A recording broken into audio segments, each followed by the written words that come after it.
Good evening, ladies and gentlemen, and thank you for joining us tonight. This is our second meeting here, well, probably more than that, but we had a meeting here earlier this year about the Hillside Lake project. Since that time, it's been refined, it's gone back and forth.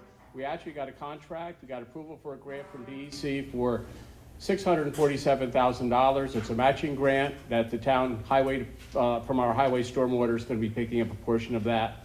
We got a grant. We have a contract with DEC that we signed about a month and a half ago, maybe 2 months ago now. And also we have another grant application through Sue Serino's office, through New York State. They look like they're poised to give us another $128,000 for what we'd like to do to help Hillside Lake, help bring it back to a healthy water body. So I want to thank everybody for coming out tonight. As I said, we had a meeting back in the winter time here. And there's been some revisions and some viewing, looking at the project. Stephen Gruber's group, Renewage, who's doing the project for us, actually took a lot of suggestions and questions. And these are how projects evolve. There's a lot of discussion about what the people bring up at the meetings and as to just new things that come out. So Stephen Gruber's here, and he's going to give us a little presentation. Now we're doing the format a little bit differently tonight. We want everybody to sit down at the tables. You get the plans, you can take a look at it. Stephen will give the presentation to explain the project, and then we're going to go around to the different tables and just chat. If you have any ideas or any thoughts, you have the plans in front of you. If you have any ideas how we should do things differently, we'd like to hear it. So all that, I'd just like to introduce Stephen Gruber. Stephen, if you would.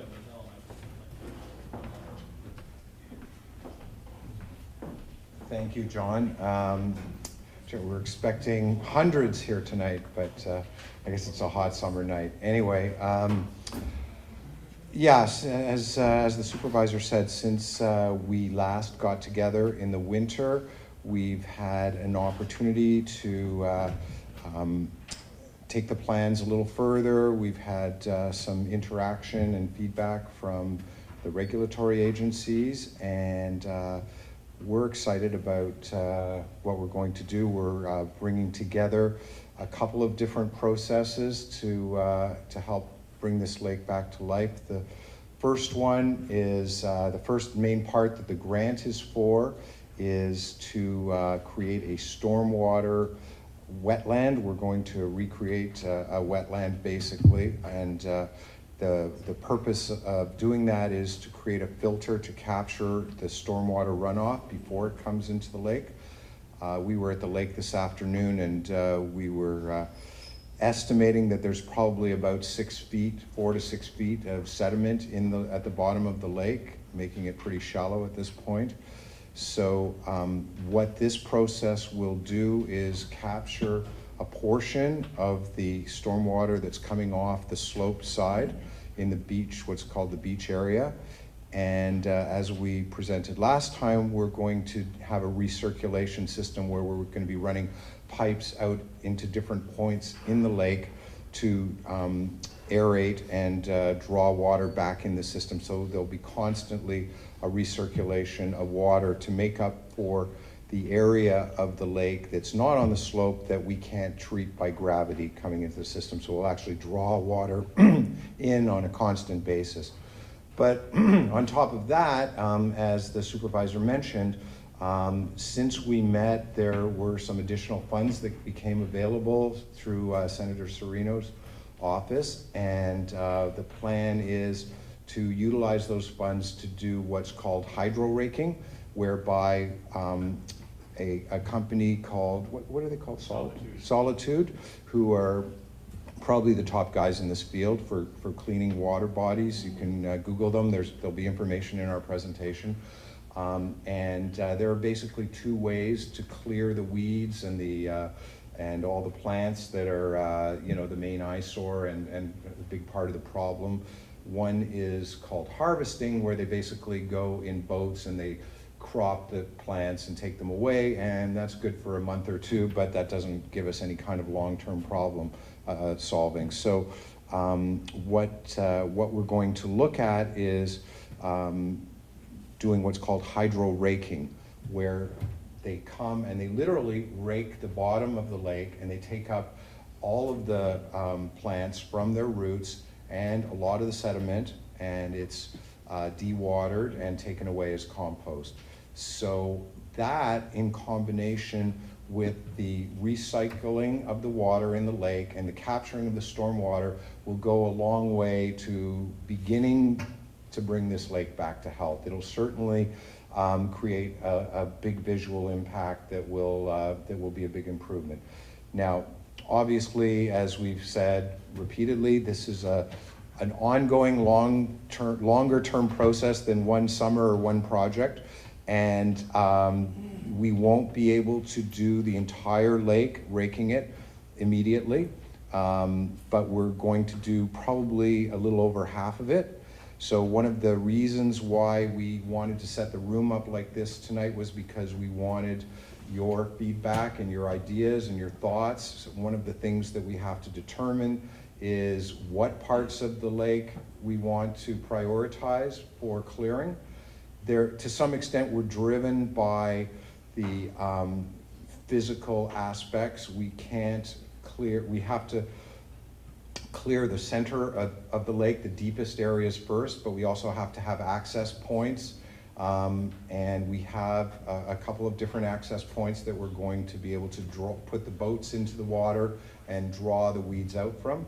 But it'll be a good start, and we're at the point where all of we're just dotting the I's and crossing the T's. We expect to have permitting completed within the next month or two, and don't hold me to that, it's out of our hands, but we have to get final approvals from DEC and from Army Corps of Engineers. And the hope is that we'll be able to do this work, start this work this late, I would say late summer would be optimistic, probably in the fall is what we're looking at, and some of it will probably go over into the spring. That may include the hydro raking, which has to happen after the first part of the project is done. So what we've done is we put together a little PowerPoint presentation to sort of give you an overview of what it's going to look like, what the concept is, how it's going to work. And we put a couple of plans on each of the tables that give you a visual of what it normally would look like aesthetically. But again, we want your feedback as to how to best utilize that area. There are certain parameters that we have to stay within in terms of the size of the area for treatment so that we can treat the volume that we need. But we're open. And so I think I'd like to introduce David Whitney. Sorry. Just before you do that, if I may, just like Sure. to make just a couple of comments. And you don't mind seeing No, this of course, really quick. sorry. And a couple things, you talk about the project. Originally, the project had started to be stormwater, basically take the stormwater and clean it. And last year, Stephen came up with the idea about filtering lake water while there's no storm events. So there's no storm events, there's no water running through the system. There's going to be a pump and a filter and a compressor, pump, filter, and a compressor, and they're going to be pumping the water in, filtering it, and pumping it back out again. And then we're going to aerate it. That's something else we just came up with. I know Mr. Wallers had come up with a question about the discharge of the water that's filtered and cleaned is just going to go over the dam, and his engineers had already taken care of that. And I know one of the people in the audience had a question about the placement of the filter bed on the beach because they didn't want to take up the whole beach. I would just say that these gentlemen had worked very hard to address that issue also. But one thing I do have to make sure everybody understands, there's always a cost. The town is taking care of all of the cost of the stormwater portion, but the filter portion and the aeration portion is really for the benefit of the Hillside Lake homeowners to keep that water filtered and cleaned and put back in the lake. And we've done calculations, and the cost should be about $6 per year per household. And that really is just going to be electric to run the pumps. The phosphorus has to be cleaned once a year, and at some point the compressor and pump will have to be replaced. So for about $6 a year, we think we can accomplish all that. The town will be taking care of the stormwater portion, which is a little bit more involved because there's wells and things that have to be cleaned, and that will be a highway activity. But for the pumps and the the compressor and what have you that are gonna be circulating, aerating the water in the lake itself, it should be about $6 per household for everybody in Hillside Lake. So I just want to make that clear. It's changed from just a stormwater project to a stormwater slash filtering the Hillside Lake water project, and I think it's really going to make a big improvement. So I just want to point that out. And David, now I'll hand it off to you. Great, thank you. Thank you. So I will, I'll work the slide machine and you just tell me, you just, do the little thing when you want to get a chance. Can you see over me? Can you see? I can move back. Uh-oh, Uh-oh, you're good. bad idea. You can go forward. So my name's Dave Whitney. I'm the engineer working on the project. And go ahead, Stephen. So are you guys aware with the location that we're talking about for doing this stormwater improvement? We'd like for you to get very specific. Yeah, that's what my question is. All right, well, so, should I take this with me?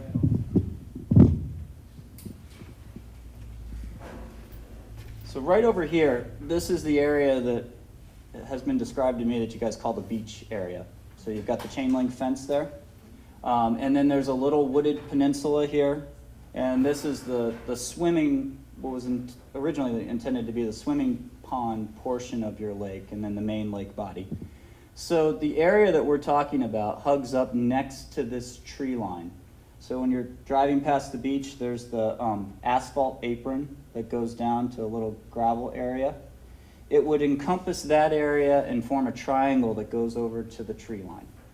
So Is that into the private property?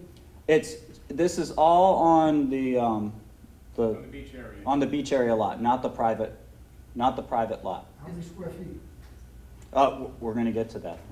You're killing the punchline on this. Is it the east side of the beach or the west side of It's- the beach where the dam is? It's the west side where the dam is.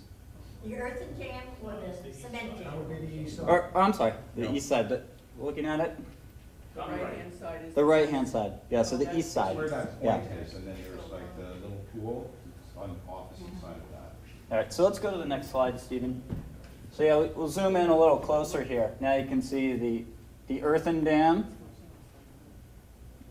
This is the private property right here. This is the beach area.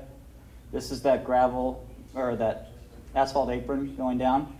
So what we have proposed here is that we would take all of the stormwater from this side of the lake over to is it Second Street or Second Road? Second row. Second Road, yeah. So from Second Road coming west, we're collecting all that stormwater.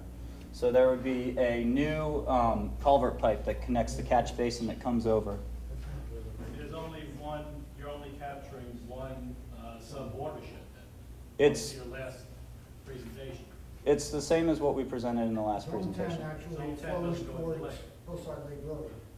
This one right over here. Last one, the farthest zone, 10. You get zone 9 and part of zone 8. Zone 9 and 8. Let's finish the presentation first, if you don't mind, then we'll go around to the tables. And then we'll sit down with everybody and talk at the tables. If I may make a comment about going around tables, I think everybody would like the same information. Everybody can ask the same question, everybody will be told the same information. So when we're done, after the period where everybody's worked on it, every table will get a chance to talk, and we'll have a back and forth about that. That's better. So, And what area represents what you're taking up as far as land? The shaded in area? this area here is what's taken up as land. So we're gonna pass out this, The line's just a delineating pitch. yeah, this is topography, right? So it's So 1 you're foot taking- contours going down towards the You're lake. taking most of the parking lot. The parking lot is actually going to be expanded because we're putting the sediment forebay underneath it.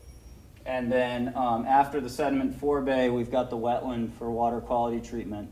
And then we've got a small pond after that that has our phosphorus media in it. So we can go to the next slide. So this is the existing condition here. This is that asphalt area, this is the gravel area. This is the property line that you'd mentioned. So if we go to the next slide. So once again, the property line, here's the fence for reference. This is the expanded parking area that has the sediment forebay underneath it, so you won't see the sediment forebay. One of the, some of the feedback that we got from Wappingers Falls is the sediment forebay is where the raw stormwater comes in, and you sometimes see an accumulation of some trash, algae, debris. It's pretty ugly, so we put that underneath here before it flows into the wetland.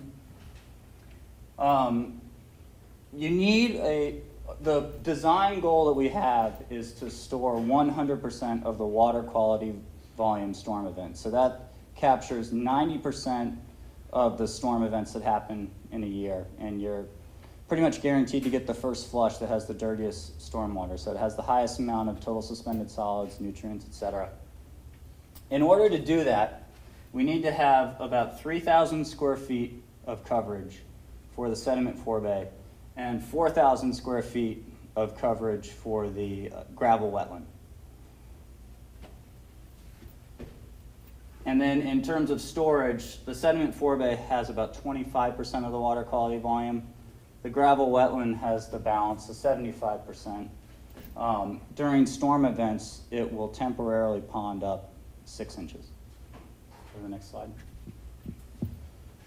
So there were questions about recirculation previously in our last meeting.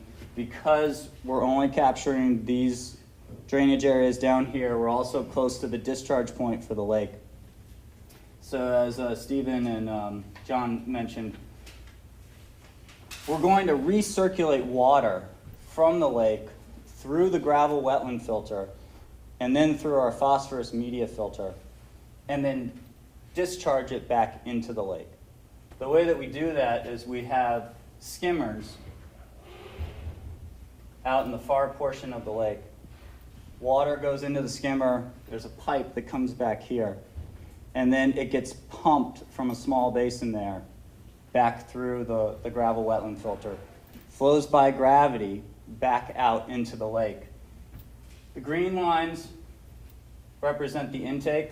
The blue lines represent the clean water discharge that goes back into the lake. So we're pulling water from the far corner of the lake, and then we're injecting clean water back into the far end of the lake so that we get a circulation pattern in the lake. So you try to minimize dead zones. One of the things that we want to talk about when we pass out some additional plans after this is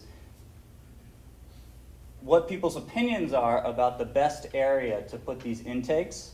So possibly where you notice, it's the dirtiest water that you're seeing, and where we're talking about putting the water back out into the lake for optimal circulation.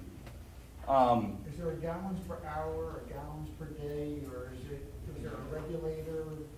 So the flow is based on how much flow you can put into the footprint area that we have for the gravel wetland and still allow silt to settle.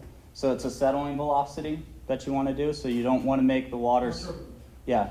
Okay, but if it's vacant and it's a startup process, and obviously you don't want to overwhelm it, what is the capacity of the flow? So, I have to think what the settling velocity is. It's over 300 gallons per minute is the maximum capacity that you can have for circulation. Now, additionally, what we're also proposing to do is to put 12 floating aeration diffusers scattered within the lake. And the diffusers that we have, it's a diffuser that we've used in the past where we have an air diffuser and it's surrounded by a 4 foot by 4 foot floating island. So you have plants that are growing down and a diffuser in the middle, and you're able to add oxygen, but the plants also are able to capture sediment and help to remove nutrients. What does that do in the winter months? You can run those throughout the year. In fact, shallow submerged aeration is what the Coast Guard uses to prevent freezing around their boats. So you can actually gallons per 24-hour period? Clean is a relative term. You can pass that amount through, right? There is an adsorption rate. Primarily speaking, the water that we're pulling in and passing through, we're trying to get dissolved contaminants out of it. And we need to pass that over the phosphorus filter. Now, obviously, the faster you pass water over the phosphorus filter, the lower the efficiency for removing phosphorus. But what we're looking at is a net total removal of approximately 10 pounds of phosphorus a year. So that's based off of our estimated nutrient. What we're trying to do is offset the estimated amount of phosphorus that was going to come in the runoff for everything on that side of the lake going into the lake. Here's the dumbest question of all. What are you doing about the nitrates? Number one problem. So nitrates, you will get some nitrogen removal within the wetland, and it's a biological process. We talked about this before. We talked about the biological breakdown of nitrates, and you have to have denitrification in the carbon source. Nitrates, like I said, it's a biological process. You have low concentration of nitrates in there, but what we're trying to do is remove the phosphorus. By lowering the phosphorus, we're going to minimize algae blooms, and algae blooms consume the oxygen in there. And if you can take that part of the pressure off of it, you're going to kind of switch the pendulum on it and help to improve lake health. Ultimately, if you want to address nitrates, you have to really look at the source of nitrogen within your watershed, which it's pretty low coming from your stormwater. Next slide.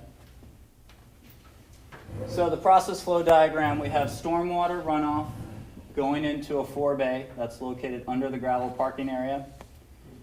There's a water level control structure that allows the water quality volume to flow forward through the gravel wetland.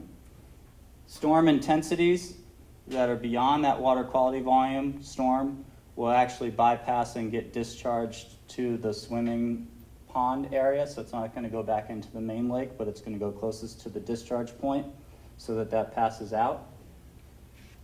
After the gravel wetland filter, it goes through another water level control structure because the gravel wetland stays saturated full of water all the time.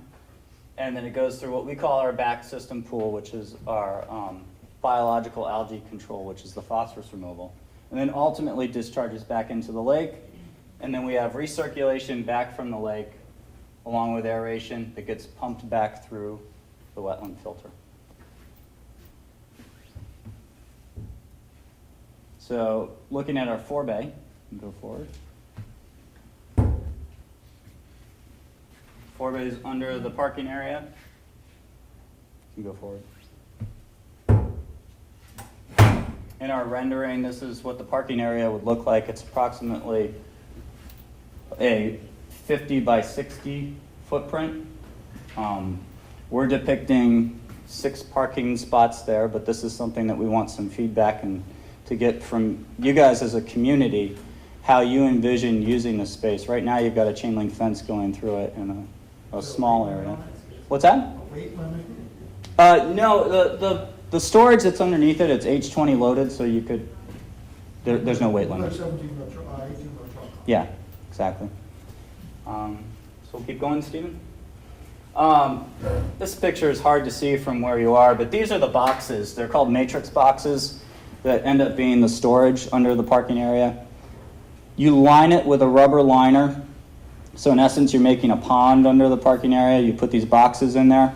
You cover it with geotextile fabric, and then you put 12 inches of stone. And then on top of that stone, you can put your parking material on there. And that's load rated for parking and driving. So wait a minute, it's a reverse osmosis system with membranes? Is that what you're doing? No. Or is it chemically absorbing the phosphorus? Oh, so you're talking about our biological algae control system. It's an adsorption system. So you have a porcelain material with iron nanoparticles in it. Right. But that's not what's depicted here. This is the sediment forebay, Okay. which is just simple settling. Okay, the next one, our water level control structure. This is actually probably the most important step in here. We want to make sure that we don't blow the sediment and nutrients that we've collected in the wetland out of the wetland. So we want to make sure that we only take the water quality volume into the wetland. Beyond the water quality volume, your extreme storm events, you actually have pretty low pollutant concentrations, and you grab the first flush in that event. So everything beyond that ends up being relatively clean. You just want to get it out and get it out of your system so that you don't scour anything. Yeah? What is the reason for picking that specific spot? Well, there's a catch basin right there, and there's a culvert that, go back, or go forward a slide, Stephen. On the easterly end of the property, there's a stub pipe. Yeah, so there's a catch basin right here, and then there's a culvert that goes and discharges right out to here. And we're directing all of our stormwater to this catch basin. And so rather than move that infrastructure, we're picking up on that infrastructure. All right, the size of that catch basin? I think it's a 4x4 catch basin. Catch It's basin? probably about between 4 to 6 feet deep and the regular size catch basin. Sounds a little small for the amount of water that's gonna be coming down the adjacent streets to that specific area. Does it sound a lot to you? No, it's all about the pipe size. And so we're bringing this pipe down here into this catch basin, and it'll have a new pipe going out, making sure that it's sized properly so it can handle the combined flow. Is this designed to facilitate future also, or is it designed just for what we're doing today? What do you mean by facilitate In future? other words, does it have room for expansion? There is a possibility for expansion. In terms of stormwater getting there, you're limited on the amount of stormwater that you can get over and flow by gravity to this location. Well, I'm hoping that the town of East Fishkill Highway Department will start putting pumps in the 3rd, 4th, 5th road catch basins and pump the water down to there. So so I'll just say that there is a possibility that you could put more flow through the system and still achieve the settling velocity, because we're looking at a combined flow of the water quality peak flow event as well as a recirculation event. So if we got a little bit more sophisticated, I suppose you could turn off the recirculation between storm events so that you could do that. So there is a potential for expansion in the future. What percentage of the limitations of that are you currently putting into that from the stormwater, not the recirculation? What percentage? Limitations of the volume that can handle. So it's conservatively sized for the settling volume. So we're actually well below the settling volume. I could look at it and tell you theoretically how much, but I don't know what that is off the top of my head. But I will tell you that it's well below the So settling it volume. could handle 3rd, 4th, 5th, 6th rows. Theoretically. Not what I want to hear. Oh, it all starts with theory, right? So then, maybe piggybacking on my previous question, can it be expanded?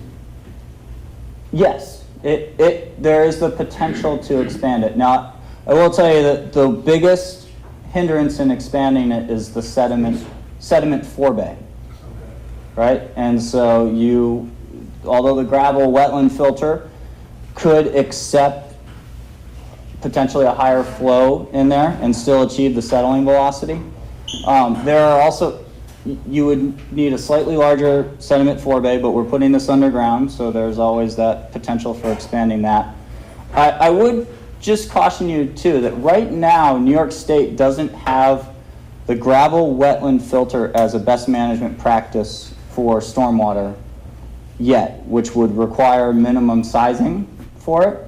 So in some other states, there is a minimum sizing criteria solely for the permit, not necessarily for the functional settling velocity that it's designed for. So just Is keep that in mind. Designed, or those other states, do they have that designed that way so that you don't saturate it?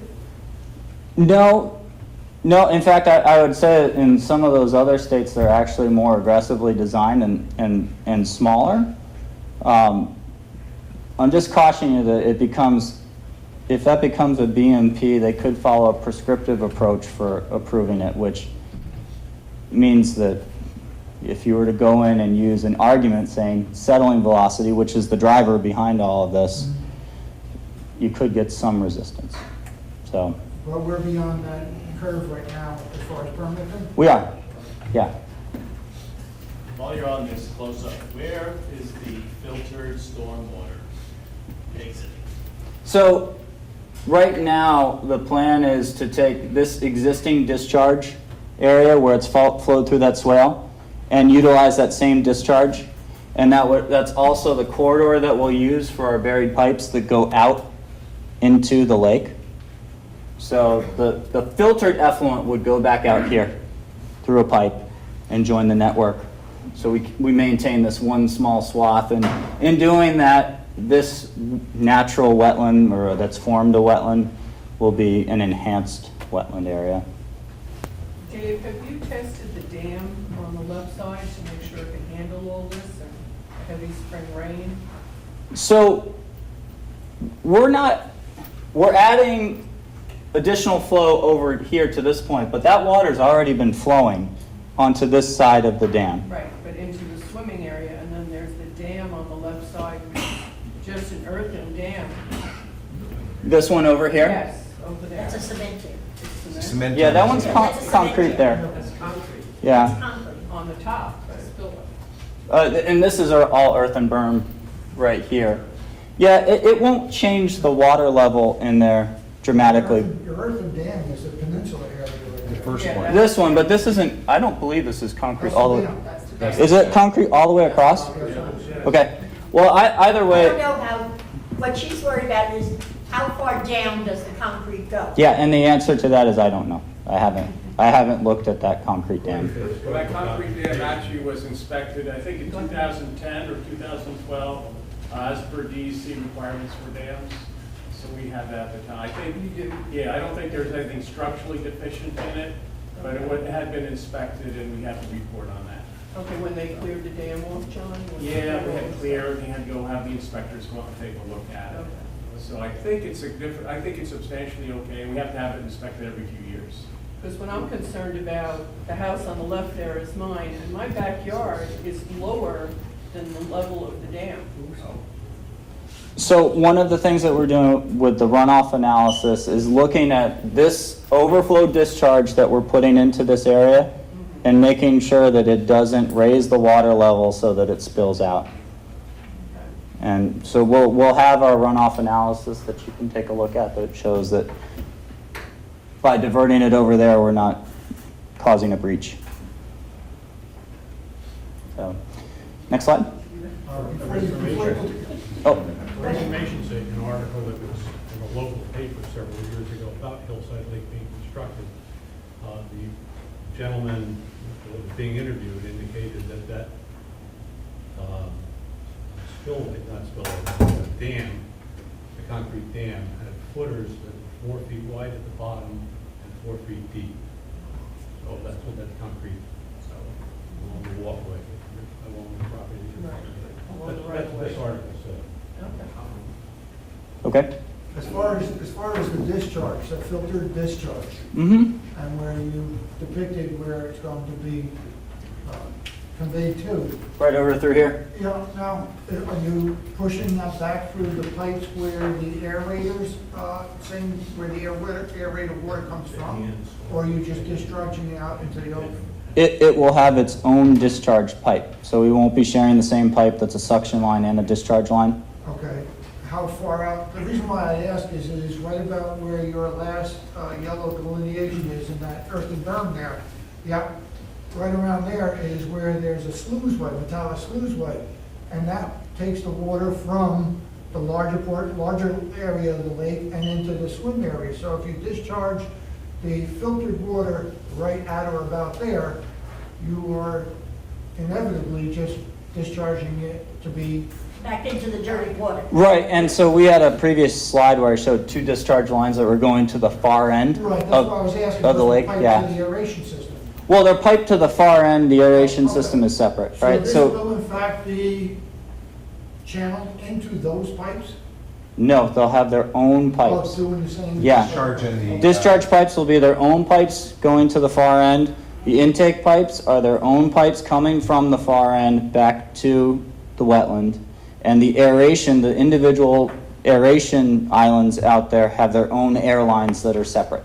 Okay, now, is there a, when you, I'll say flush, or is there a filtered or non-filtered flush or discharge out of the system? So we have a flushing system for the wetland so that you can, manually do? that you manually do to Okay. remove the All sediment. right, so there is no dirty water that's discharged? That's correct. Okay. Yep. Thank you. I have 2 questions while you're on this slide. The water that you're moving to the far end and then bringing water back, the water that's going that way, it's filtered water? Yes? Yes. Okay. To elaborate on what Keith was mentioning about that sluiceway there, where your storm water, not those pipes, the storm water has its own pipe and it's draining into that. This lower one here? layer, right there. Yep. It's going up there, right? Yep. The flow is going west to the dam, the flow of the water, the lake. Yep. Naturally. So everything that you're cleaning and you're collecting as stormwater is exiting the lake as quickly as you're putting it in. No, the clean water is coming out of here and going back into the main lake. It's going right there. How far does that pipe go out into the lake? This pipe will be 2,000 feet long to the other end of the lake. There's no possible way that this Okay. clean water is going out It there. sounded like you were letting it out right there. Okay. No. So there's a valve over there as well that bypasses it. So when we're done with this and we have our plans there, if you can just draw that on there to make it aware that there's a valve here, we'll be sure to depict it on there and make it crystal clear in our site plan that clean water from our filter Stays with us. stays with you and goes back and flushes out. So when you put clean water back there, it's going to push this water out, right? And it should be clean water that migrates through. Discharge as far into the lake as possible. That's right. That's exactly what we're trying to do. See, we listen and we're trying. We're trying. So the gravel wetland filter is right here. So from the sediment forebay flows by by gravity into the gravel wetland filter.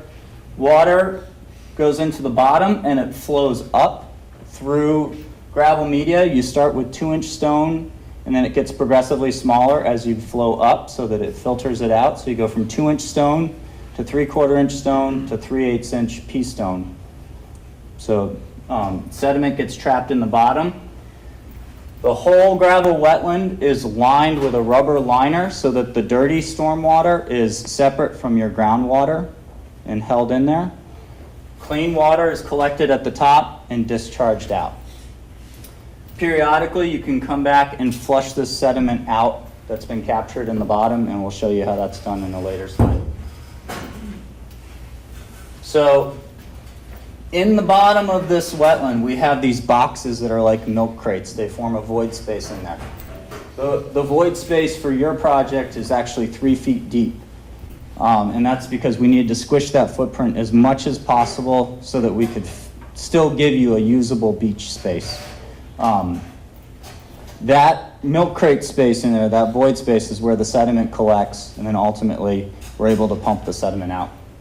Next slide. So then the clean filtered water coming out of the wetland has had the sediment removed from it, and there's some biological degradation of nitrogen in there, but it still has dissolved phosphorus in it. So it flows from there into one more step, which is a pool that has phosphorus media in it. This is the pool. It's pretty small relative to the 4,000 square foot here. It's a 10 by 10, 100 square foot by 5 foot deep pool. This biological algae control is, it's this porcelain media. It's got iron nanoparticles in it. The dissolved phosphorus sticks to it. When it stops removing the dissolved phosphorus, you can actually regenerate the media without pulling it out. What you do is you can valve off your 100 by 100 or 10 by 10 pool. You can add lye to it, which is sodium hydroxide, the same stuff that's used to make soap. It raises the pH and then to 12, and that releases the phosphorus off of the media, and you would pump that out. It's about 1,000 gallons that ends up being in there. So you can have a septic hauler come and pump that out, and the phosphorus is taken out completely. You could add calcium chloride to it and precipitate calcium phosphate out, which is just fertilizer, but you'd only get about 10 pounds of it. But it's something that you can do. My point is, it's a media that you don't pull out and throw away. And depending on the phosphorus load that's going into it, it could last up to 3 years before you have to regenerate it. So just to give you an example of the adsorption capacity, which is like the capacity of phosphorus to stick to it, the sponge media that we use, which is this porcelain media, is significantly higher. That's the milligrams of phosphorus per kilogram of media. The other things that people use are iron slag and aluminum. The challenge with those is that you can't regenerate them, and then you're left with this metal and phosphorus, and you can't really reuse it. So, next slide. We've got the floating aerators out within the lake. One of the biggest issues with water quality is stagnant water. And with algae in there, it's going to suck oxygen out of it. So by putting aerators out there, you're going to get some mixing within the aeration zone, and you'll get some oxygen. So this is that, once again, the circulation diagram. Here's the treatment system. The green lines are intakes on the far end. The blue lines are the treated water that gets piped back to the far end. But we're taking it, I'm proposing it comes from the corners, and then the clean water goes into the middle, but we can play around with that, and that's what we're looking for your feedback on. And then I scattered 12 aerators around. But obviously, you're not going to stop this process until you've taken the 5 feet of sediment out of that lake. I mean, why would you be circulating the lake by cleaning all this stuff when you've got 5 feet of sewer sluts in the entire lake? So if you don't do anything, the lake will just continue to accumulate, and then you won't have a lake. So what we're trying to do is stop or slow that accumulation. This is the first step in a multi-pronged approach to improving the water quality there. You had mentioned that the returns to the remote locations are gravity forced. Yep. So that indicates to me that where your forebay area is, it has to be higher than where your returns terminate. That's correct. Have you looked at your elevations, or do you? Yeah, in fact, that's why we're using a pump to circulate the water instead of the airlift that I discussed in our last meeting. And that's because this elevation here is, I believe it's About 3 feet higher? 315, and the mean water elevation is 310 down there, so that's 5 feet of difference. Okay. And so we have at least 3 feet of head from the phosphorus. Yeah, but your forebay, you're already going down 3 feet from the. But that's the bottom. It's all measured from the water surface. So if we keep the water surface in our forebay at 315 and we step down 6 inches, going from the water surface within the forebay to the water surface within the wetland to the water surface within the phosphorus pool, that's a 1.5 foot drop, which gets us at 313.5, and that's 3.5 feet over the mean water elevation.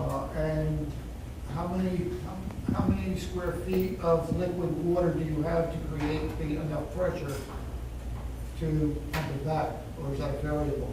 Well, it's that 3.5 feet of head. That will be pressure? That's pressure flowing back. And then the size of the pipes going back to the far end, you just have to look at your friction loss to make sure that That should work.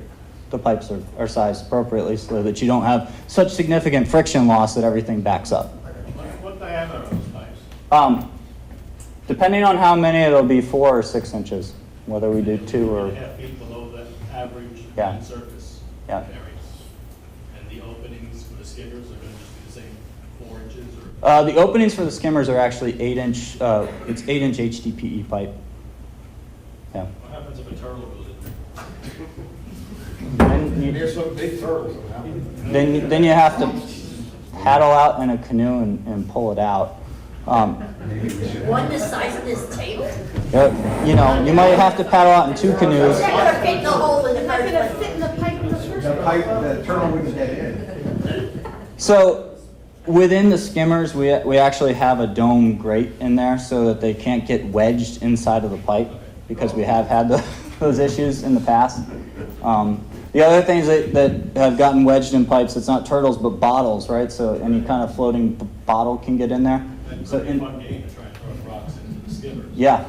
so we surround the skimmers, and we've got a detail if we go to the next. So these are what our floating islands look like, and they have aeration underneath them and in the center. If we keep going. So here's the diagram of the skimmer. So in the center there, we have the 8-inch HDPE pipe. We've got a screened intake that goes down to our 4-inch return line. I'm sorry I interrupted, but what did you say the pipe, PVC you're using? HDPE. ABS? HDPE. High density polyethylene. Okay. Yeah. Right. It's low toxicity and it's UV resistant to degradation. Something durable, that's for sure. Yeah, well, because if you use PVC, it'll crack in the sunlight, but HDPE, it doesn't break down. Or at least that's what they say. But we've had good luck with them, and we've had these same skimmers operating in ponds for a couple of years now, and they've done great. And they're surrounded by a floating island, which keeps a lot of that floating debris out of the skimmer. So you have some plant material growing around it.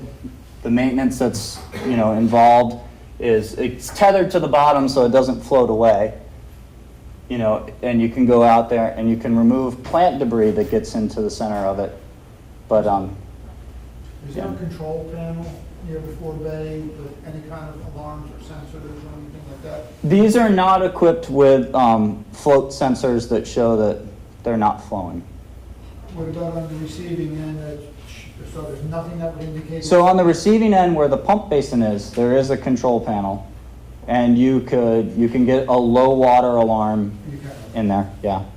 Is that remotely accessed? We can add remote.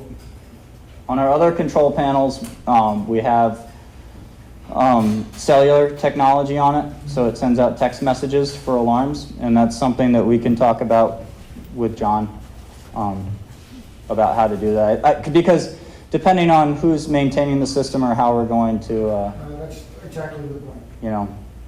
because otherwise you could have this control panel, the light goes off and nobody pays any attention to it. No, Yeah. obviously, it requires some care and maintenance. It's not overly intensive, but, it needs to be inspected on a regular basis and make sure that everything is operating the way it's designed to. Originally when we presented the last time when we were talking about the airlifts, we had thought about a really simple control panel.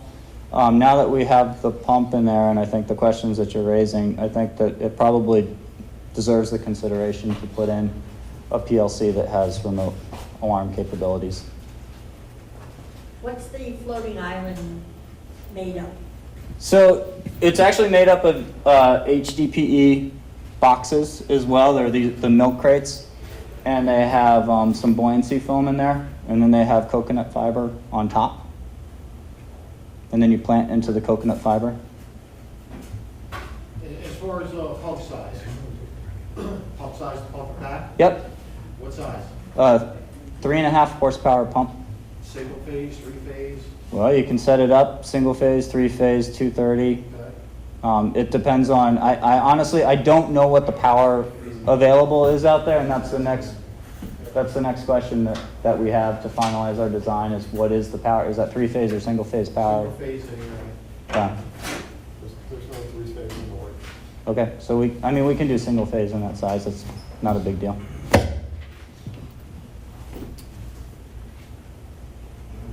So operations and maintenance of the system. For successful operations and maintenance, you need a regular maintenance and inspection plan, especially after large storm events, because that's when you can potentially blow the system out and have scouring.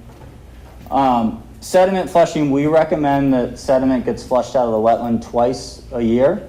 Typically, that's after the spring thaw, and then sometime after Halloween, so after the summer. So after you've had a summer of storm events. Usually, the rule of thumb is you clean the outlet pipe every 10 years. I think in this case, the outlet pipes are submerged, and you could flush them with, we would use a trash pump, like a 5 horsepower gas-powered trash pump, because you can get 150 gallons out of it. But you're flowing out at a pretty good rate. And then you want to inspect your wetland for invasive plant species annually, and you want to make sure that you don't have woody plant species growing in there because the roots can tear the liner. That will all be done by the highway department, right? It will not be done by me, so.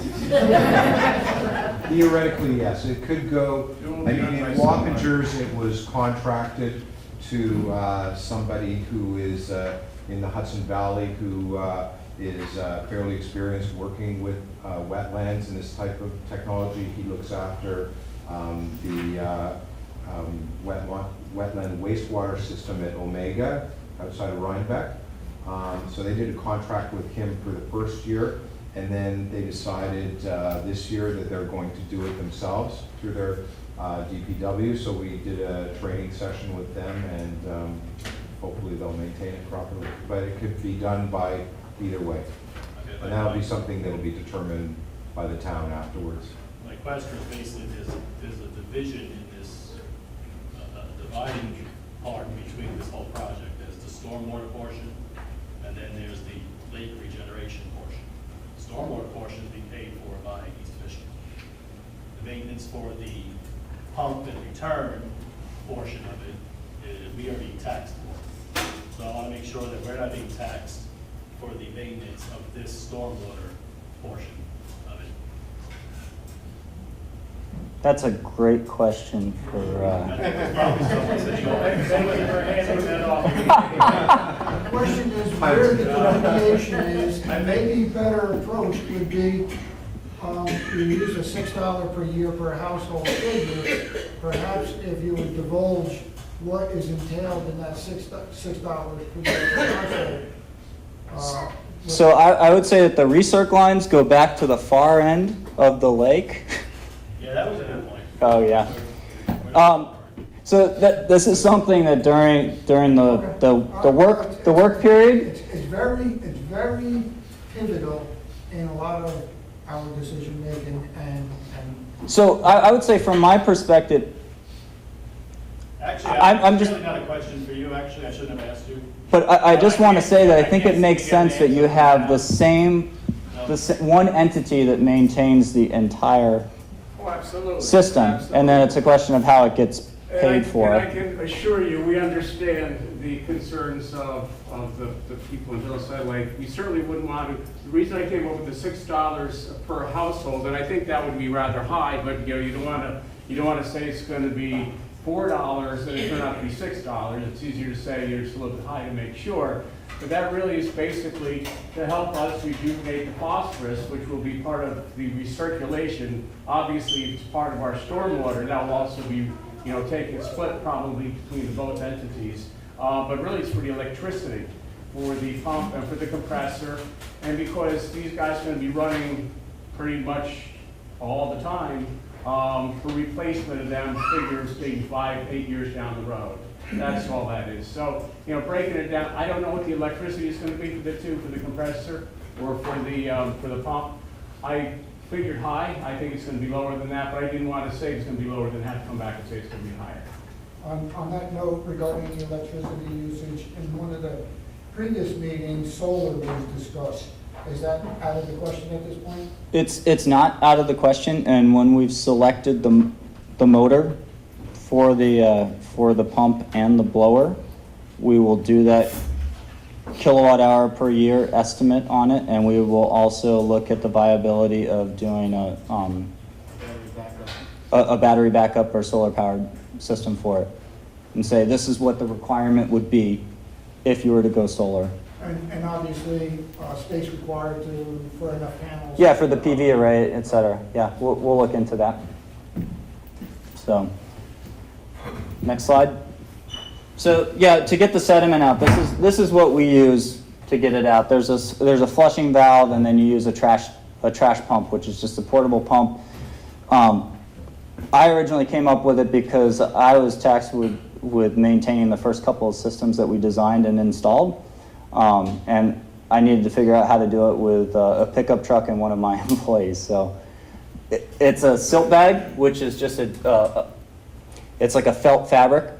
And you stir up the media, or you stir up the liquid within the wetland, and then you change the position on the valve, and it pumps into the silt bag. The silt bag grabs all the fine particles into it, and then it dewaters back into the wetland, and then you go away with 100 pounds of sediment in your pickup truck and go dispose of it somewhere else. Or the highway department takes it someplace else and properly disposes of it. So the hydro raking and mechanical harvesting process, we actually met with the potential subcontractor today, and it was pretty exciting to talk about the possibilities that you can do out there. As Stephen discussed, hydro raking versus harvesting. Hydro raking, you go and you dig up the rhizomes. So those water lilies, they've got rhizomes, they spread horizontally and go down into the sediment.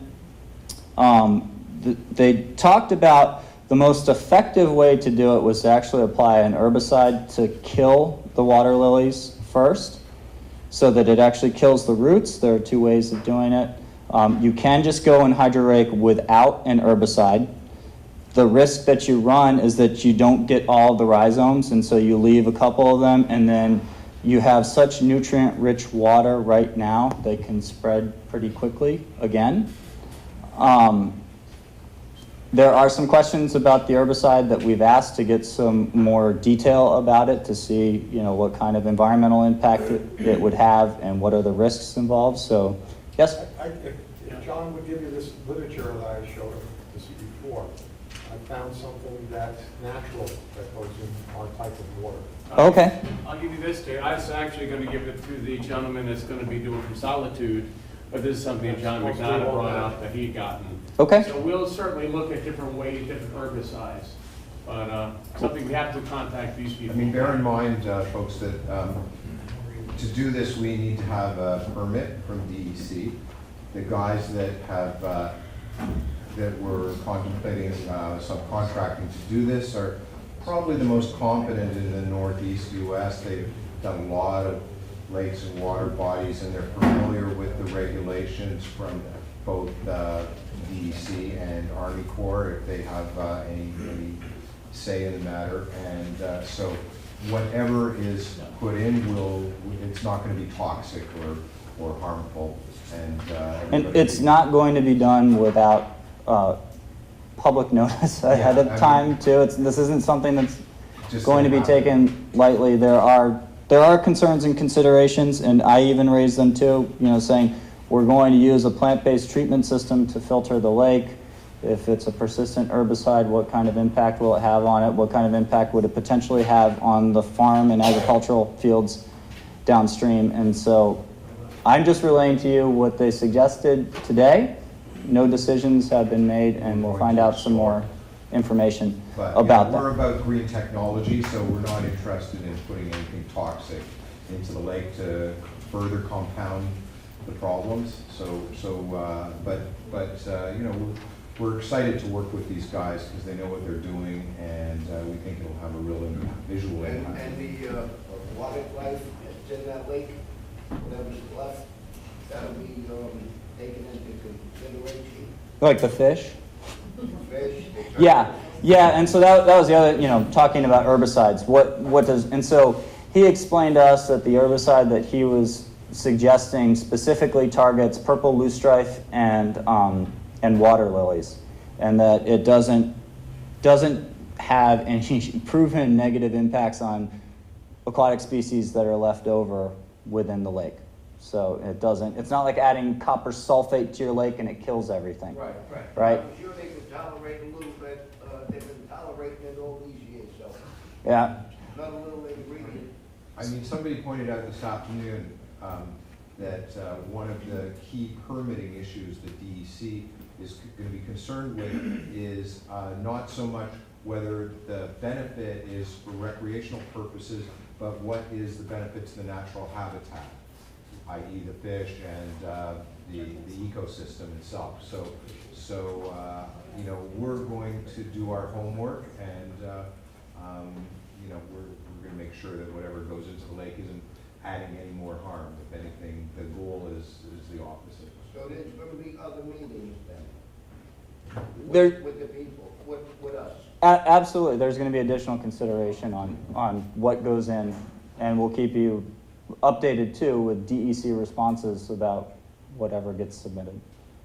As far as harvesting, do you agree that that would be better to do first before you even attempt to put your system in? Right, so in terms of the funding and the way that it's sequenced, we need to get started on the stormwater treatment. And what we would do is we would wait for the circulation aspect of it, or the recirculation aspect of it, until after the harvesting is completed.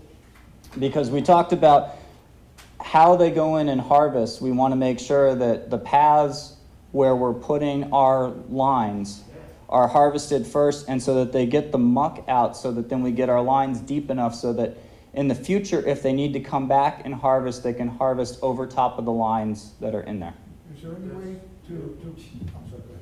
No, go ahead, that's the answer. After you do lay the piping, is there a way to, I mean, is it done with GIS where the piping is, or how do you know where the pipe is so you don't scoop it up in the future? Right, so that has to be an as-built done by the contractor that installs it, and that's going into our specifications as a requirement, so that there is a mapping. Okay.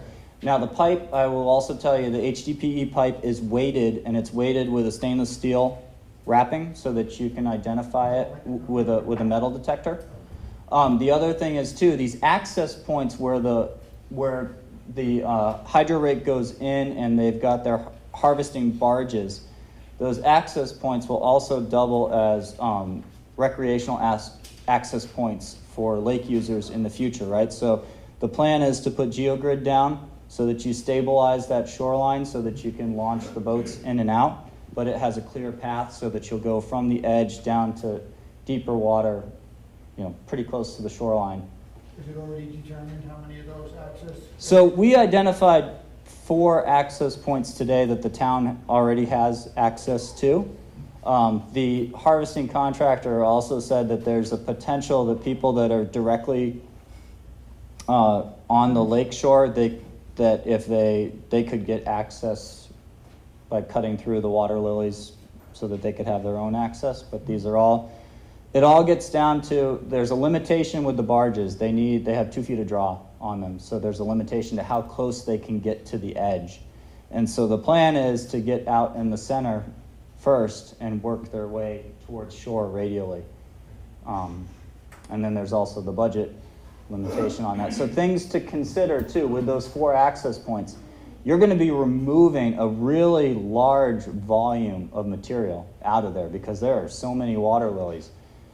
While that harvesting is happening, there has to be a stockpile area where that material goes and dewaters, so it sits and dries out for a couple of days before you haul it away, because you can't haul the wet material away. Number 1, it weighs too much, and number 2, it'll leave a trail. So on our The access points are limited by where we can actually put a container and put the material to dry for up to a week before we take it away. So in our final engineering report, we will talk about these access points and how we intend to move that material, right? So that you won't have a big stockpile of stinky water lilies there, but they'll be in like a roll-off container. So that the roll-off container is draining out and then it can be pulled away to minimize. Now, when Steve and myself and Manny met back in, I think, April or May, the private property adjacent to where the proposed site of the forebay is, it was discussed potentially getting easement there. Did that fall through? That hasn't fallen through, but the deal hasn't been sealed yet, so that's why we're showing it where it is. I've been told, meeting with John and Rick and the town engineers, that if that goes through, we can potentially shift this, and it won't impact the permits. So But it's still open as a possibility? it's still a possibility. It hasn't been ruled out completely, but because it's not there right now and we need to progress forward with permits, We don't wanna we're wait showing it. for whatever that process may take. So we planned it on the beach area, assuming that we only have that one space for the physical installation. But if that property becomes available before we've gone through the food chain of approvals, we may ask for a variance to shift it slightly. So our next step here is you guys are gonna get an opportunity to mark up these plans. We have some specific questions that we would like you guys to address with regard to those plans. Can I just ask you one more question? Sure. Regarding the removal Yep, process with yeah. the pump and the filter.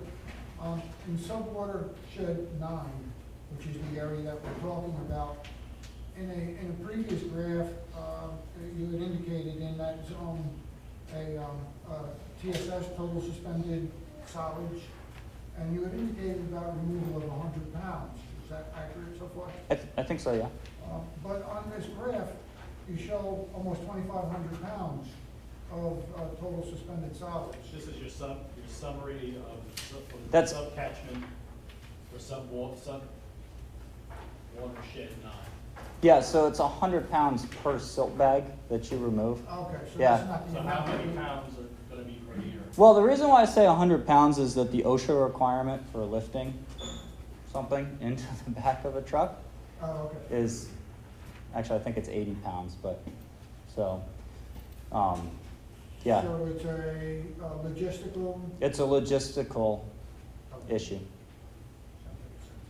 Should we distribute the other? So what I wanted to say is with regard to these layouts that we're putting in, what's critical, the shapes can be changed, but the square footage, so we have that on there, so the square footage is relative, right? So the wetland depicts approximately 4,000 square feet.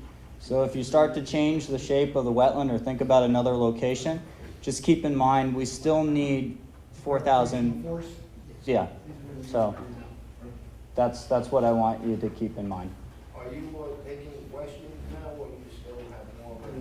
Oh, well, what we're gonna do is we're gonna pass these out, and then we're gonna walk around and spend about 15 minutes, working on these, talking with them, and we can talk individually at tables. And then after 15 minutes, we wanted to get, if you had a question, yeah, I'll answer your question.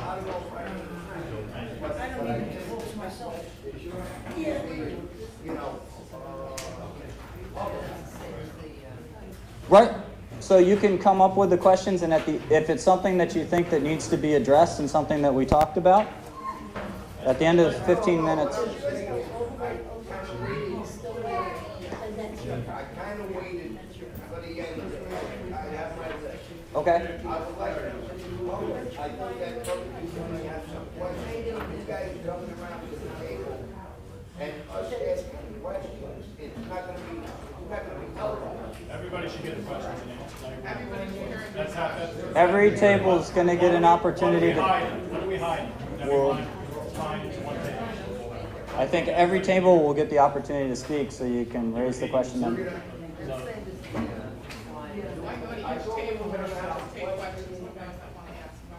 Well, we intend to take these papers back. Under the pond and out. Smile. Now David's going to take any questions. I think he's been around to all the tables. I tried. There you go. Yes. First question is for Mr. Can we go back and forth with the mic? Does the town own the property on Wessel Road at the corner of Wessel and, And church. That's the one that comes down the hills like that, Yes. we want that little corner, yes, I think we do. that may be a stockpile area for them? We, you know, Eddie, that's why we looked at, like, these properties come up on tax sales, we always purchase them because we think it could be, that may be a stockpile, a very good point to have a dewatering area. That's a great idea. And number two, greater right here. I hope this is better than second. Lee Baker may not like it. Uh-oh. The entire clubhouse property, the town owns, Yes. very close to the lake. Yes, Stockpile. it is. I like your first idea better. I think Mr. Baker would agree. And, Hey, as long as it cleans it up, I don't care. You can use my, it's fun. my When lawn. they drained Well, you out, know, actually, Kenny, you're absolutely right. You know, we talked with the people from Solitude, the company that's going to be doing the hydro raking. You know, they're going to need areas for dewatering. When we talked about, depending on the weather and the circumstances, they might not have to sit that long. So if we can identify a couple areas like that one corner lot, I think that's a great idea. And the access points, absolutely. If I can just also add to the three locations other than the beach, what they talked about were roll-off dumpsters that have the material in it, so it's not stockpiled on the ground. Yeah. Right, so that then a truck can come in and will haul it away and you won't have any Residue. any residue left over. In the beach area, we talked about stockpiling it there and scooping it up and loading trucks there because it's gonna be disturbed anyways. And once it's out, and we talked about dewatering for 2 days at a time, once it's out, then it would be reseeded and stabilized. And it shouldn't be a prolonged period of time for the stockpile. and the other news is that the island that did belong to Mr. Harris. Yep. Mr. Harris passed Ted away. Harris. No. Mr. Harris passed away, so. When did Ted pass away? I spoke with him, I didn't speak with him for years. Probably within the last 6 or 8 weeks. Oh, I'm sorry to hear Not that. even- Yeah, Ted not was even- always, we called me up from Washington, and we talked. Oh, So that may be available. He has two sisters. yeah, now we had looked at that, the logistical challenges with using the island, but we certainly looked at that. Oh, I'm sorry to hear about that passing. Dave, what material are you gonna use for the driveway and to cover the flooring? For the parking area, I was envisioning that we would use a gravel driveway material rather than asphalt. But does your apron have to be asphalt? It doesn't have to be asphalt, and we have that shown at a 10% maximum slope going down into it. It's asphalt right now, but whatever we, Just the apron? yeah, the final design will have, if the gravel material is called sure pack, right, so it packs in. Okay. That's much better too. So I'm not really sure about a roll-off to dry out any lily pads. I mean, don't they have to be spread out in order to dry if they're in a roll-off? So what they said that they've done in the past is they have the roll-off so that it's sitting at an angle, and they put a silt fence down below it so that it will drain out. Right. And they've done that successfully in the But past. draining out and drying out, It doesn't have to be dried out, it just can't be sopping wet so that it's dripping down the road. right. But the other thing is the expense with a roll-off and you could certainly, I think you might be able to condense more once it's dried out than if it's, You can, but it's a pretty significant volume that they'll be taking out over a 16-acre Right. portion within the lake. And so, you need we more just, help. yeah, we're running out of space. Okay, So. thank you. Anyone else? Well, I want to thank everybody from Hillside for coming to these meetings, and I really appreciate the cooperation and the comments, positive comments that everybody has been giving the town officials and the engineers for this project. I'm also very happy what's going on in the community. I think this is very positive. This is a first step.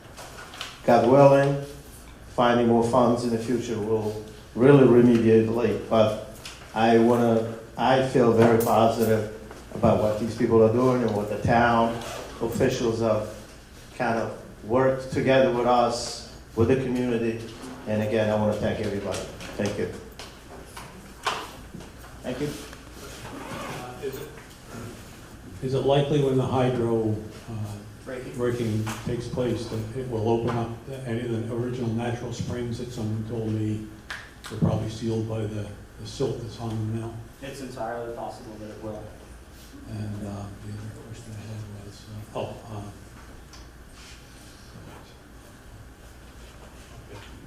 Okay. Are we still capturing 25% of stormwater?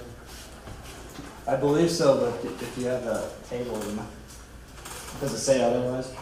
No. Just looking over questions I asked last. Yeah, that's, Because I that, know you redesigned, that's why I was either still. yeah, that's the intent. And then I also wanted to point out too that we're capturing that volume, but we're designing to provide the same removal efficiency as with the previous two areas that we discussed. And that's why we got the phosphorus media in there. What is the cost for replacing those phosphorus, what are we calling them, those islands, the phosphorus regeneration every 3 years? Yes. What's the cost of that? So the main cost is pumping out the liquid after you've done the regeneration process. Like I said, you raise the pH. And so 1,000 gallons in a hauler truck is about $250. Just so, I don't want to put you on the spot, but in case while you're here and we have representation from two different entities, where will the delineation be as far as expenditure to the community and where the highway department will be taken? Where will that delineation be? Because if I ask it not in your presence, I may be told, I should have asked then and now, but certainly it's a viable question, and I'm sure the community would like to know where that delineation is. And I think that the correct person to respond to that is I believe the delineation was, as I said when we opened up the meeting, that portion of this stormwater system that's going to be capturing the water from the lake, filtering and recycling it, is going to be a pump and a compressor, and it's going to be run quite around the clock. So that portion, calculating out what I'm not sure what the electrical use will be, but figuring the electrical use replacement of the compressor and the pump. And also, I believe that probably it will be running through the phosphorus filter. That will be running through the phosphorus filters. But the phosphorus filter will also be running during storm events. So the only thing that I think we would actually share would be the treatment to the phosphorus on an annual basis. But then, and I don't mean to split hairs with you, but I am especially curious, as you have seen in the past. Is it going to be a proportion ascertained at a later date that more water comes in from the lake because storm events are less frequent, and so that we're I thought it'd be a simple. So in other words, is the community going to be responsible for 60–70% of the phosphorus filter, because that's how much we utilize in comparison to storm events? That's where and secondly, would it not be feasible if it's going to be a power usage aspect, 2 meters? What was the last part? If it's going to be a measuring stick because of electrical usage, would it not be feasible for there to be 2 different meters? Well, ours doesn't need a meter. I don't Central believe. Hudson is going to charge somehow. Excuse me? Central Hudson is going to charge electric somehow or another. I believe the pump and the compressor will take electricity. Okay. I don't believe the stormwater, I think, is gravity fed. Is that correct? That's correct. So I don't see there'd be a need for 2 meters unless you want to have a meter on both of your. No, I see what you're saying now Okay. regarding the stormwater event. So Yeah. all electrical usage will be charged to the community. It will be for the compressor and for the pump. I thought there was more than one pump though. So the water from, gravity fed, excuse me. Yeah, there's one pump chamber, and it's fed with multiple intakes from out in the lake. And there is, we can consider solar. And solar is being considered. Consider, Yes. and We were when just would we talking be about that, able we're to gonna look find out? into it more. Yeah. Okay. We're gonna explore it. And there may, and I don't want the camera to take, but there may be incentives for doing solar as well, or. There may be grants available, there may be other help that we can get, and so this is something that we need to kind of do an evaluation on. It may be just cheaper and easier to plug it into the nearest pole, as opposed to the cost of putting in a lot of panels and the space that will take. Well, if there's a funding opportunity too, you can put an inverter and you can convert it in the future when the funding is available. But we'll look into that Okay. definitely and address it in our design report. Let me know. And I just wanted to say that the two pumps that you see on there, one represents the air blower and the other one represents the circulation pump. So the two pumps that you see on the process flow diagram? Both of those are in reference to the remote pickups? Yes. Yeah. So they're just there's two motors to the system. Okay? And Dave, just so I'm clear, the one I was calling one a compressor, and the other one is the pump. That's Yeah, the compressor is what I call a blower. Good. So, go ahead. The floating aerators, The floating aerators are fed with a blower. make sure you space them so you can get hockey rinks inside of them. Yeah. Right. A lot of kids live in Hillside Lake and just don't see them until it's hockey. Skating could Yeah. be a feature this winter, next winter. Well, you can control each zone too, so you can valve it off and designate a corner of hockey rink. So once this is up and running, and in the event that something happens for a week or 2 weeks to the system, what kind of repercussions or effect is there to this system? Does it, pick right back up where it left off, or is there, does it create a problem? No, because it's designed to physically settle out, the primary function is to physically settle out solids, so soil particles that come in there. If there's a disruption to the system and you start it back up again, it will be able to settle those solids. The ancillary benefits, so like the nitrogen breakdown that you'll get from the bacteria that grow, if for whatever reason somebody poured antifreeze down, when they're changing a radiator and it wipes out the plants and the bacteria, well, your nitrogen removal will fall off for a little while. It won't impact the phosphorus removal, which is an adsorption process, which the phosphorus just sticks to it. But like I said, anything that's biological, that can be impacted, but it will still be able to settle the solids out, which is the primary function. Thank you. It's not like a wastewater system where you could totally send it out of equilibrium, Yeah. you'd have an issue. If it were a prolonged period of time where the solids were not getting any water into it, does it become literally solid where it becomes a problem for removal? No, the flushing system that we put in there, you can flush it with water and you can flush it with air. Okay. So we've had that issue where the sediment has packed so hard and we blast air into it, and the pipes that go in there can withstand 150 psi of pressure. So Are we still looking at 6,000 to 10,000 per year maintenance for the filter system? well, we took that from Wappingers, where their contract with their subcontractor was $6,000 to maintain it. Okay. I honestly don't have the numbers from the town on what they're having. Curiosity on that is now with the redesign, with the 2 lines going out and 2 lines coming back, essentially, I'm looking at it as 2 separate systems. You have the highway department system and you have the Hillside Lake system. Hillside Lake will be pumping water through the highway's filter and shooting it back over there. So the question is then, will we be charged for part of the maintenance to the filtration system? I don't know why I'm asking you, right? That's another one of those delineation questions. It is, and I think that we should make an effort to come up with a description on how this is going to be separated and then circulate that Because they around. know how it runs, and I have no problem sitting down to make sure everything's Yeah. equitable. That would be great, but hopefully we will do that because, as Stephen well knows, I've asked for several months for any input that he can show me on the new design, just kind of a preview of something, because to throw something at us spur of the moment and expect us to come up with questions right in here and now is not the most efficient way.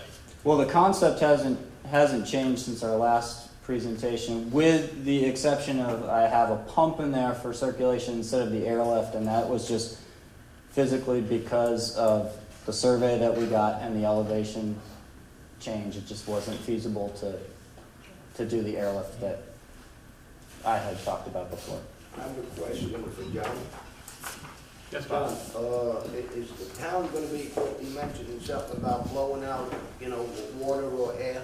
Is this something that if we need it done, that? Oh, absolutely, we do this, we have operators run our water and sewer systems. Okay. And sometimes we have, like, they call these sand filters, and we blow them out with air too. Okay. Yeah, so I don't think any of this would be a big problem for us for maintenance. John, I Yes, also yes, think Ken. probably gonna need 3 new line items in the budget. You need a rowboat, light vents for highway vents, and you're gonna need swimming lessons. for all Okay. Take him walk. It's always when you put a highway guy in a rowboat. Right now, it's waiting. Yeah, maybe some members of the highway department may be able to walk on water for that. Not that I know. This is where we're looking for community involvement. As far as the $6 per household, that's a Hillside Lake Park District. Yes. Tax. Just As you know, we're looking into possibly dissolving the Hillside Lake Park District. So what will happen in that effect? Because that's kind of. Oh, I don't know, I believe these are two different subjects. The dissolution Well, I'm saying there's is, no Hillside Lake Park District. Excuse me? I'm sorry. Dissolution goes through. right. There's no more Hillside Lake Park District. Mhm. So the entire town pays for that maintenance then. That's the way, if the dissolution does happen, all of the expenses would be levied on the entire town, unless it was turned back over to the property owners, in which case it would still be to the Hillside Lake. Either way. Anybody have any last questions? When's the next get-together?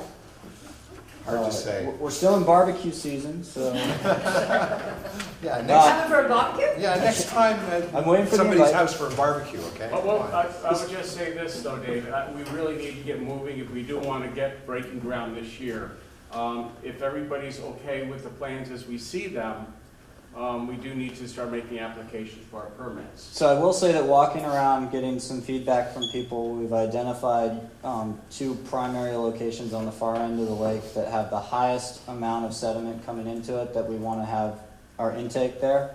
And we have another corner of the lake that doesn't have a high sediment loading, so we want to have a return line over there so that we keep the water circulated. So we're collecting the sheets that you've drawn on. We're using those to update the plans, and our rough timeline is that by the end of next week we have our permit set done so that we can submit and start getting comments. And when the permit set goes in, you guys will be able to see the updated set.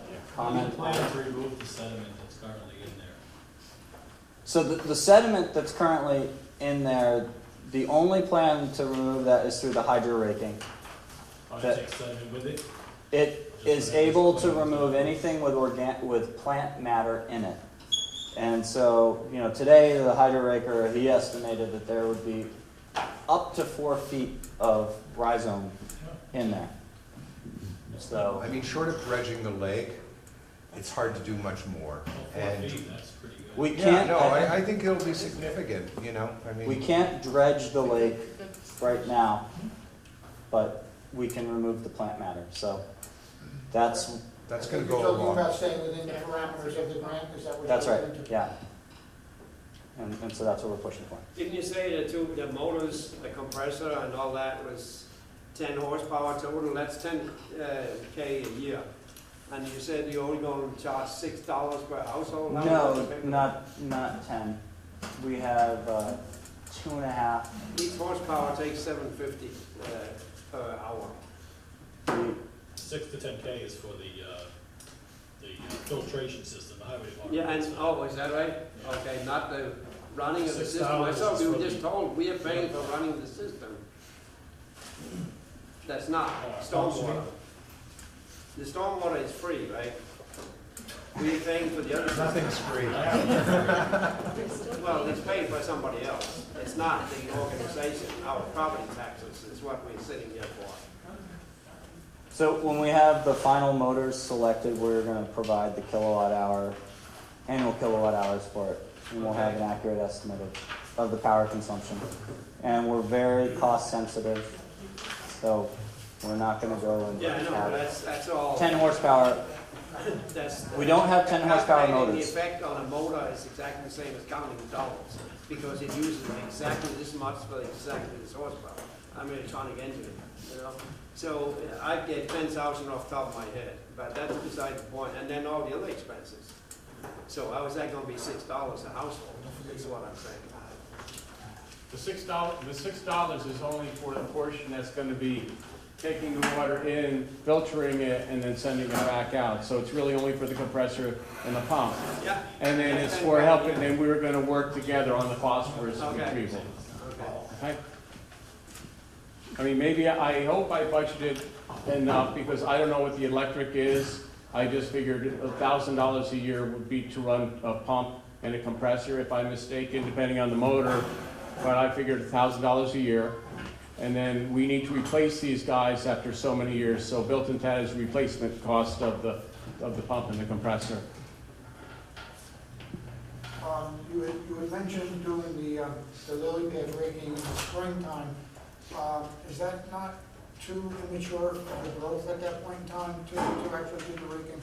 No, because it's focused, excuse me, on the rhizomes that are down in the muck. Okay, It's not the top. so I guess that would be a good approach then, so as you're not taking so much leafing matter and in fact letting the earlier growth. It'll be all the tubers. That's right, yeah. But realistically, how many feet of the sediment are you going to take up with that rake? So he said that he has a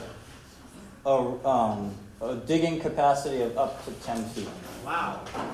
He has a 12-foot boom on there, but he said with the angle so that it can get on the conveyor and get out, 10 feet is Yeah, realistic that's- maximum depth. That's a lot.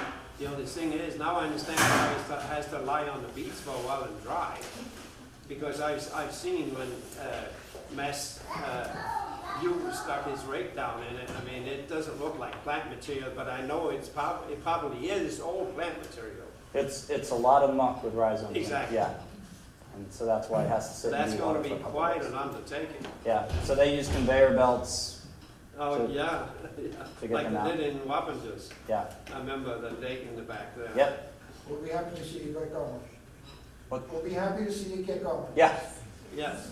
We're So- chomping at the bit. We just, It's not we really wanted, fair we are going- we wanted to have this meeting and just I let understand. everybody know where we're at, get your thoughts and feedback, and we're gonna finish the final design for permitting and get it in next week. I think you guys got something out of this meeting also. Yeah, well, that was the purpose, to, you know, and we didn't want to start putting stuff out in pieces Hopefully. before it was all ready, and we've been working on this for a little while, but we weren't able to really go to town with it until the town had its, so to speak, till the town had comfort that it had a contract with DEC, because it would have been imprudent for the town to have gone and spent a lot of money on engineering and staff time and everybody else if they didn't have a certainty that we were going to be able to go ahead. So Well, given the Army Corps permit too, we had to go out and do a wetland delineation. we for the- couldn't for do the the delineation unmapped until the wetland end portion. of May. So that we can say what our wetland impact is, and that couldn't happen until the Yes, plants came out. exactly. So we had to wait. We couldn't even do the delineation until May 31st. So really, we've only been on this for the last 4 or 5 weeks. Will this PowerPoint presentation go on the website? Yes, tomorrow. Or- And so will the final design plans, taking into account everybody's comments today. yeah. We've been watching you. I hope so. All right. I hope so. Thank you. Thank you